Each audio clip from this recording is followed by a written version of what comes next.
I'm J.R. Church. Welcome to today's analysis of the news. The Hamas have aborted the Palestinian unity talks. According to this article from the internet, Middle East sources disclose that Hamas has just deliberately driven the Egyptian-brokered Hamas-Fatah reconciliation talks into the ground.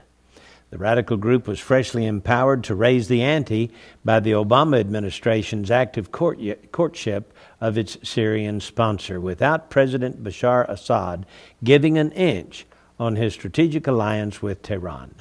The breakdown of the Palestinian power-sharing talks in Cairo has effectively dashed hopes of securing the release of Israeli soldier Gilad Shalit, the soldier that's been held by Hamas for nearly 3 years, a hostage.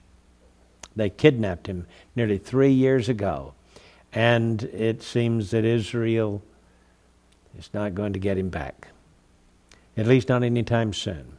Sunday, April 5th, the Hamas delegates to the talks suddenly demanded that Egyptian politicians be attached to the group of intelligence officials chairing the talks, knowing full well that Hosni Mubarak would never agree and an impasse was unavoidable. The Hamas delegation had swung round to deferring to its pro-Iranian hardline political chief, Khalid Mashal, who had been restored to the Syrian ruler's favor. The pro-Egyptian faction Musa Abu Marzouk and Mahmoud al-Zahar correspondingly lost ground as they gained during the months of Mashal's absence from the scene.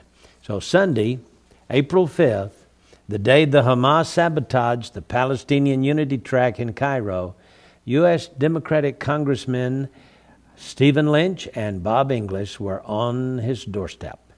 After discussing the situation in Iraq, Gaza, and the Middle East, peacemaking with Assad, the Syrian president, the congressman produced this optimistic statement, quote, "With genuine efforts on all sides, we're all hopeful that we can work constructively toward our mutual goals."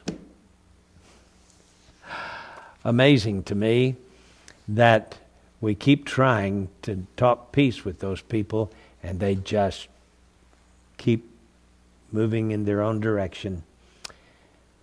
Now, from Iran, Ahmadinejad has inaugurated Iran's first nuclear fuel plant, and he said, quote, "We are a nuclear power," with an exclamation point at the end.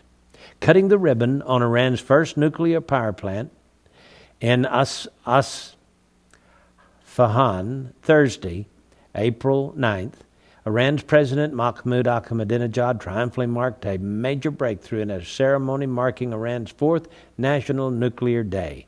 The day after 5 UN Secretary Council powers and Germany offered Tehran economic incentives for negotiations on uranium enrichment, he inaugurated a plant for producing fuel rods for Iran's heavy water plant in Iraq and its nuclear power reactor in Bushehr, thereby reducing the Islamic Republic's fuel dependence on Russia, which built the reactor. The Isfahan plant takes Iran's nuclear reactors another big step outside the purview of international inspections. The International Atomic Energy Agency, which has complained often of Iran's tricks of concealment, will find it doubly difficult to track the uses Iran makes of nuclear fuel the closer it comes to mastering the complete fuel cycle. Sources believe that Tehran will have attained this goal before the end of 2009. This also would put the Iraq heavy plant on the fast track for manufacture of plutonium alongside the weapons-grade enrichment of uranium. Ahmadinejad furthermore claimed that Iran had developed a new kind of fast centrifuges for the rapid processing of large quantities of enriched uranium. These disclosures followed a concession announced by the U.S. Secretary of State Hillary Clinton that her government would be fully involved in talks with Tehran proposed by the 5+1 powers Wednesday. The first round of talks from 2007 and 2008 fizzled out when Tehran kept asking for more time to review the generous incentives on offer and ended up refusing to give up uranium enrichment. Ahmadinejad's Isfahan announcement told Washington and the other five powers that their offer of talks and incentives for discontinuing nuclear enrichment were now irrelevant. Tehran's nuclear program had progressed way beyond that point. Iranian sources add that Iran's rulers, having won all the time they needed to bring their nuclear weapons program to fruition, are now made doubly cocky by being courted by the Obama administration's willingness to expand the agenda of their dialogue beyond the nuclear issue to Iran's role in the Iraq and Afghanistan conflicts. Tehran calculates that for the sake of its cooperation in resolving these conflicts, the U.S. administration will give way on its nuclear drive.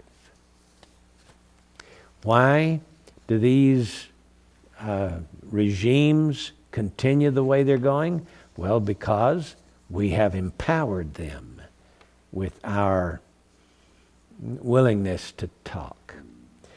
The Saudis are also, according to this article, dismayed by President Obama's seeming tolerance of nuclear Iran. The Financial Times gave a prediction that the U.S., quote, may cede to Iran's nuclear ambition, end of quote.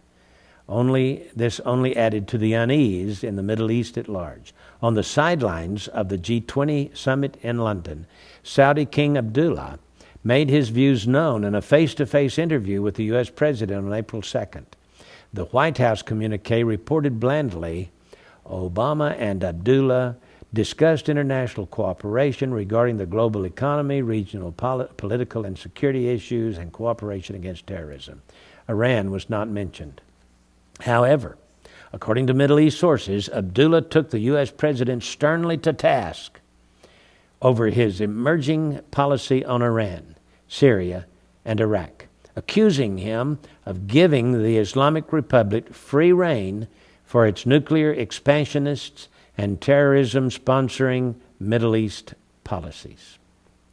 Both parties tried to keep their abrasive encounter away from the public's eye and their media, but the Financial Times was the first Western mainstream publication to pick up on the new pro-Iran policy trend dominating Obama's Washington.